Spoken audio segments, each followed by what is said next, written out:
So guys अभी हम लोग टॉपिक देखेंगे recurrent hypoglycaemia in non diabetic patient in non diabetic just a second in non diabetic patient. तो मतलब patient में जो है नॉर्मली जो डायबिटिक पेशेंट होते हैं उनमें हाइपोग्लाइसीमिया ना देखा जाता है। पर अगर सपोज किसी को हाइपोग्लाइसीमिया एक बार ही हुआ, मतलब हो सकता है वो फास्टिंग की वजह से हो सकता है वो एक्सरसाइज की वजह से हो सकता है बहुत टाइम से खाया ना, मतलब फास्टिंग की वजह से हो, तो ये सब कारण हो सकते हैं ना हाइपोग्लाइसीमिया के non diabetic patient. Diabetic patient में तो वहाँ पे इंसुलिन थेरेपी चल रही होगी या फिर हाइपोग्लाइसीमिक एजेंट चल रहा होगा, उसकी वजह से हो सकता है। पर अगर कोई भी पेशेंट जो कि डायबिटिक नहीं है और उसको जस्ट अ सेकेंड यार और उसको बार बार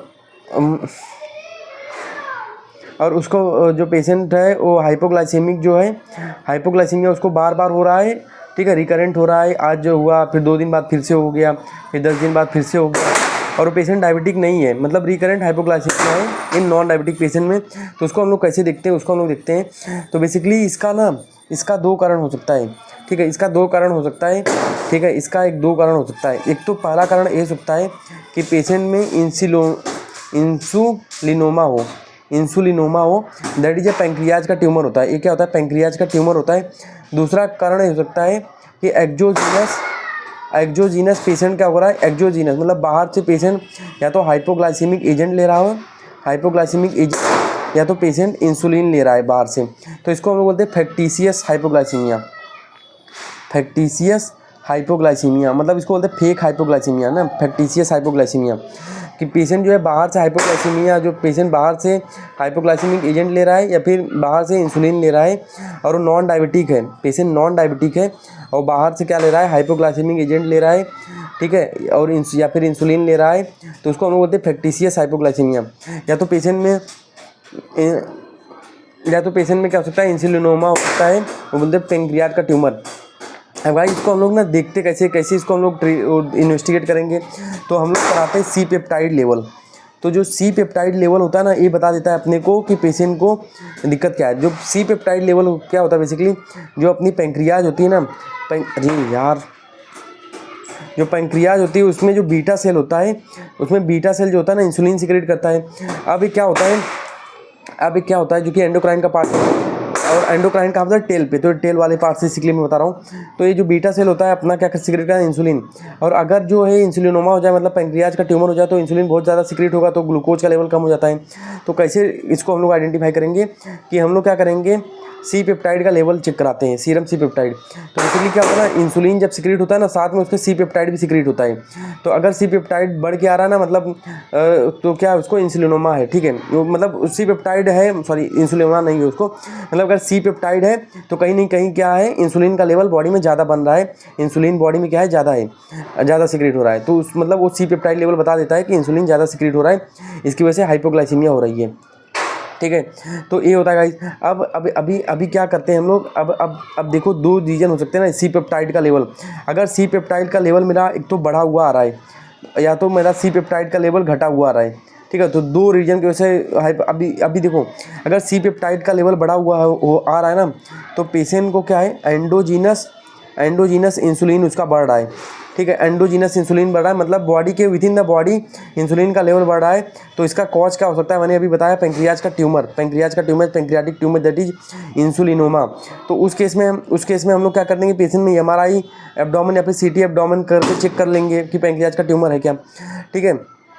और एक्जोजीनस होता है ना गाइस, तो एक्जोजीनस में बेसिकली क्या होता है, यहाँ पे पेशेंट खुद से हाइपोग्लाइसिमिक एजेंट ले रहा है, ठीक है, या फिर पेशेंट इंसुलिन ले रहा है खुद से, जो कि फैक्टिशियस हाइपोग्लाइसीमिया है, तो हिस्ट्री दे देगा, मतलब उससे पता चल जाएगा कि भाई ये बाहर से ले रहा है, उसके घर वाले भी बता सकते हैं, ठीक है, जस्ट। तो इसमें सी पेप्टाइड लेवल क्या होगा, इंक्रीज होकर आएगा।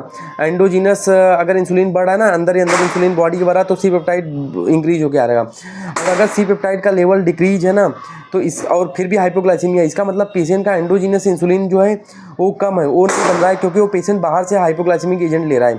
तो इसलिए इंसुलिन भी इसलिए सी पेप्टाइड लेवल उसका कम आया है, क्योंकि बॉडी के अंदर इंसुलिन कम बन रहा है। पर हाइपोग्लाइसीमिया क्यों हो रहा है, क्योंकि वो बाहर से जो है इंसुलिन या फिर हाइपोग्लाइसीमिक एजेंट ले रहा है, ठीक है।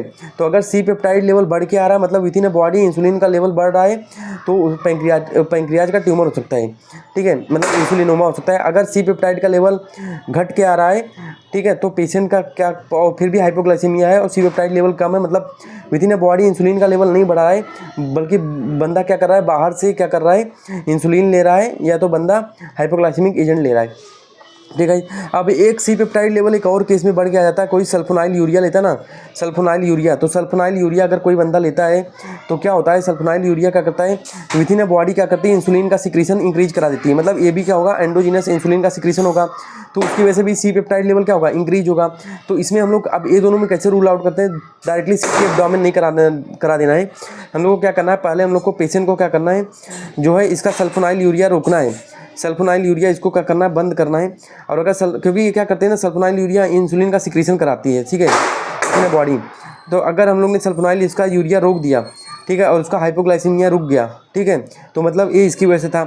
अगर सल्फोनाइल यूरिया दे रहे हैं उसके बाद भी उसका हाइपोग्लाइसीमिया नहीं रुक रहा है ना, तो ये कॉज हो सकता है उसका पैंक्रियाटिक ट्यूमर, तो हम लोग सीटी एब्डोमेन करा के देखेंगे उसमें। और इन केस अगर उसका सी पेप्टाइड लेवल कम है, तो इस सी पेप्टाइड लेवल ज़्यादा के लिए था, अगर सी पेप्टाइड लेवल कम है तो हम लोग क्या करेंगे, ये तो ये रीजन रूल आउट हो जाएंगे फिर। तो अगर सी पेप्टाइड लेवल कम है तो पेशेंट को हम लोग हिस्ट्री बता देगा, मतलब वो हाइपोग्लाइसेमिक एजेंट ले रहा है या तो बाहर से इंसुलिन ले रहा है, ठीक है, मतलब वो एक्सोजीनस इंसुलिन ले रहा है, एक्सोजीनस, ठीक है। तो अगर बाहर से इंसुलिन ले रहा है तो बॉडी थोड़ी ना इंसुलिन बनाएगी, तो उसमें क्या होगा, सी पेप्टाइड का लेवल क्या होगा, कम आएगा। तो गाइस ये मतलब कॉज होता है recurrent hypoglycaemia in non diabetic patient, तो मतलब ऐसे हम लोग उसको हैंडल करते हैं।